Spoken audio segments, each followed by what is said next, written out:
ഇസ്രായേലിലേക്ക് ജോലിക്കായി ഇന്ത്യ തൊഴിലാളികളെ അയക്കുന്നതിൽ കടുത്ത പ്രതിഷേധവുമായി തൊഴിലാളി സംഘടനകൾ രംഗത്ത്. കേന്ദ്ര സർക്കാർ തീരുമാനം പിൻവലിച്ചില്ലെങ്കിൽ കോടതിയെ സമീപിക്കുമെന്ന് തൊഴിലാളി സംഘടനകൾ വ്യക്തമാക്കി. ഇസ്രായേൽ പ്രധാനമന്ത്രി ബെഞ്ചമിൻ നെതന്യാഹുവുമായുള്ള ധാരണയനുസരിച്ചാണ് ഈ നീക്കമെന്നും ഇത് കാലങ്ങളായി ഇന്ത്യ തുടരുന്ന വിദേശ നയത്തിന് വിരുദ്ധമാണെന്നും തൊഴിലാളി സംഘടനകൾ ആരോപിച്ചു. ഇസ്രായേൽ ഹമാസ് സംഘർഷം തുടരവെ ഇസ്രായേലിലേക്ക് നിർമ്മാണ തൊഴിലാളികളെ അയക്കുവാനുള്ള ഉത്തർപ്രദേശ്, ഹരിയാന സംസ്ഥാനങ്ങളുടെ നീക്കത്തിനെതിരെയാണ് തൊഴിലാളി സംഘടനകൾ രംഗത്തിറങ്ങിയത്.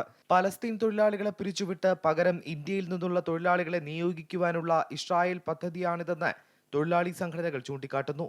സംഘർഷ മേഖലകളിൽ ജോലി ചെയ്യുന്ന ഇന്ത്യക്കാർക്കായി ആവിഷ്കരിച്ചിട്ടുള്ള സുരക്ഷാ മാനദണ്ഡങ്ങൾ ലംഘിച്ചാണ് തൊഴിലാളികളെ അയക്കുന്നതെന്നും തൊഴിലാളി സംഘടനകൾ ആരോപിക്കുന്നു. കേന്ദ്ര സർക്കാരിലെ നൈപുണ്യ വികസന കോർപ്പറേഷനിൽ അന്വേഷിക്കുമ്പോൾ ഇതേക്കുറിച്ച് അറിയില്ല എന്ന സമീപനമാണ് സ്വീകരിക്കുന്നത്. എന്നാൽ വിദേശത്തേക്ക് തൊഴിലവസരം എന്ന നിലയ്ക്കാണ് യുപിയിലും ഹരിയാനയിലും റിക്രൂട്ട്മെന്റുകൾ നടത്തുന്നതെന്ന് CITU അഖിലേന്ത്യാ സെക്രട്ടറി AR സിന്ധു പറഞ്ഞു. തൊഴിലാളികളുടെ സുരക്ഷയും കാറ്റിൽ പറത്തിക്കൊണ്ട് യുദ്ധം നടക്കുന്ന ആ യുദ്ധത്തിൽ നിന്ന് നിർത്തിവെക്കണമെന്നുള്ള ഒരു ആവശ്യം പോലും ഉന്നയിക്കാതെ ഈ സർക്കാർ നമ്മുടെ തൊഴിലാളികളെ കൂടെ അവിടെ മരിക്കാൻ വിടുകയാണ്. അതുപോലെ തന്നെ പാലസ്തീനിലെ തൊഴിലാളികൾക്ക് ഉള്ള തൊഴിൽ നഷ്ടപ്പെടാനും കൂടിയാണ് ഇത് ഇടയാക്കുന്നത്. അപ്പോൾ അത് തടയാൻ വേണ്ടിയിട്ടുള്ള എല്ലാ നടപടികളും ട്രേഡ് യൂണിയനുകളുടെ ഭാഗത്തു നിന്നുണ്ടാകും.